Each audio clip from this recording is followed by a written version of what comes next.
గత ప్రభుత్వ పాలకుల యొక్క పెత్తందారీ వ్యవస్థ నడిచింది. లక్షల ఎకరాలు పేదల భూమిని ఆక్రమించుకున్నారు.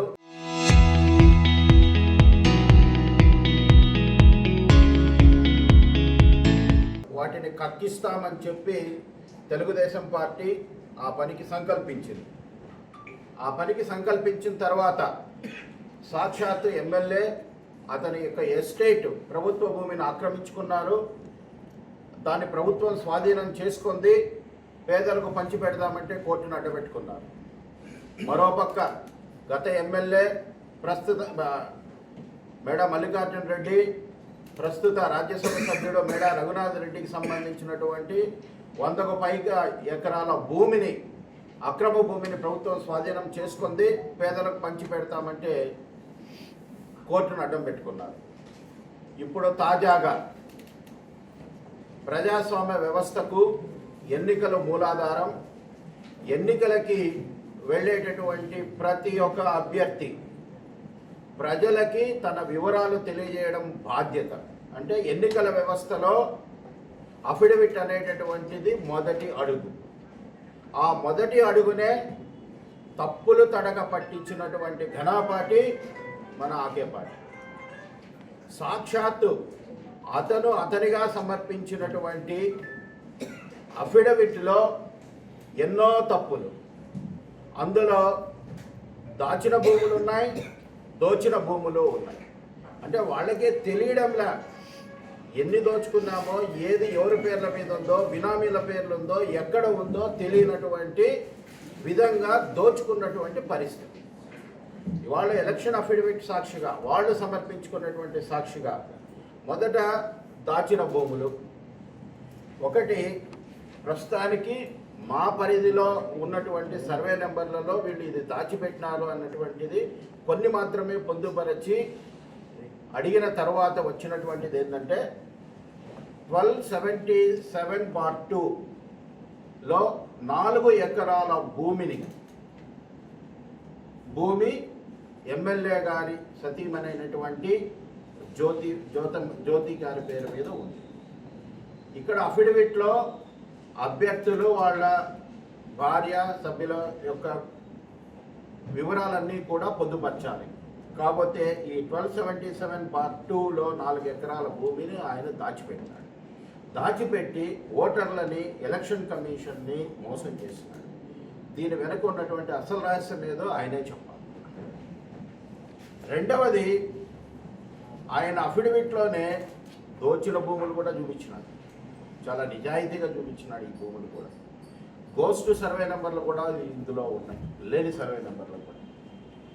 ఇందులో 1277/1 నుండి 1277/8 మరియు 1285 నుండి 1285/5 వరకు ఎలాంటి సాగు హక్కులు, యజమాన్య హక్కులు లేకుండా వీళ్ళు రాతి స్తంభాలు నాటిపెట్టారు. రికార్డులలో వీళ్ళకి ఎటువంటి హక్కులు లేవు. రాతి స్తంభాలు రాసి పెట్టినారు అఫిడవిట్లో మా భూములని చెప్పి. ఇది వైఎస్ఆర్సీపీ మార్క్ భూ కబ్జాకి ఉదాహరణ కాదా అని మేము ప్రశ్నిస్తున్నాం. అలాగే వీళ్ళు శేషమాంబాపురం మందపల్లి గ్రామాల్లో ఉనికి లేని సర్వే నెంబర్లు చూపించి తప్పుడు ప్రచారం కూడా చేశారు. ఆ ఉనికిలో లేనటువంటి సర్వే నెంబర్లు 1277 ఒకటి, 1285 ఇవి దోచిన భూములు. దోచిన భూముల్లో ప్రభుత్వం లాక్కున్నటువంటి 3వ కేటగిరీలో వచ్చేటటువంటివి చేస్తే 2024 ఎన్నికలకు ముందు ఎమ్మెల్యే గారి సతీమణి జ్యోతి గారి పేరు మీద సర్వే నెంబర్ 814-3లో 4 ఎకరాల గవర్నమెంట్ ల్యాండ్, అలాగే సర్వే నెంబర్ 56/9లో 2.35 ఎకరాలు వెబ్లాండ్ పోర్టల్లో అక్రమంగా ఎక్కించుకున్నారు. అది కూడా ప్రభుత్వం గుర్తించి వాటిని ప్రభుత్వం పరంగా స్వాధీనం చేసుకుంది.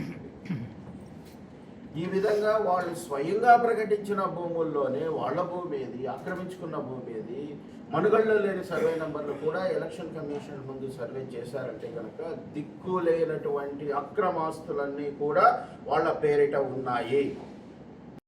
ఎమ్మెల్యే గారికి మాత్రమే పరిమితం కాదు.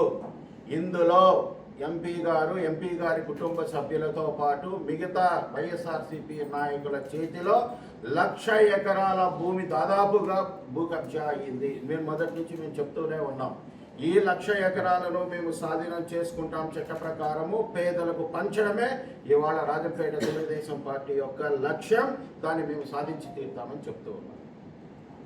ఒకటే ఇవాళ వాళ్ళకి మేము డిమాండ్ చేస్తున్నాం లేదా హెచ్చరిస్తున్నాం, మీరు స్వాధీనం చేసుకున్నటువంటి భూములని స్వచ్ఛందంగా మీ పేరిట పేదలకు పంచిపెట్టండి, మేము సహకరిస్తాం, కాకపోతే మీరు బోర్డు వేసుకోండి. అంతేకాని ఇంకా అక్రమంగా మీ చేతుల్లో ఏవైనా కానీ భూములు పెట్టుకొని ఉంటే చట్ట ప్రకారం వాటిని లాక్కుంటాం, తద్వారా వచ్చేటటువంటి క్రిమినల్ చర్యలకు మీరు అర్హులవుతారని చెప్పి హెచ్చరిస్తూ ఉన్నాం. పెత్తందారి వ్యవస్థలో మీ చుట్టూ ఉన్నటువంటి పేదలందరినీ కూడా భయకంపితులను చేసి మీరు చేసిన అక్రమాలకు అడ్డాగా పెట్టుకొని ఎన్నికల రాజకీయం చేస్తూ మనుగడ సాగిస్తున్నటువంటి మీకు హెచ్చరిస్తున్నా, మీ పద్ధతులు మార్చుకోండి. అలాగే ఖచ్చితంగా ఎలక్షన్ అఫిడవిట్లో తప్పుడు సమాచారం ఇచ్చినటువంటి ఎమ్మెల్యే గారు క్రిమినల్ చర్యలకు అర్హులు. ఖచ్చితంగా క్రిమినల్ చర్యలు చేపడుతున్నాం. కాబట్టి మేము డిమాండ్ చేస్తున్నాం, మీరు ఎలాగూ అసెంబ్లీకి పోవడం లేదు, రాజంపేట సమస్యల గురించి అసెంబ్లీలో మాట్లాడటం లేదు, మీరు స్వచ్ఛందంగా రాజీనామా చేయండి. లేదంటే మేము చట్టపరంగా అన్ని చర్యలు తీసుకుంటూ మిమ్మల్ని అనర్హులుగా ప్రకటించేదానికి కూడా పోరాటం చేస్తామని తెలియజేస్తున్నాను.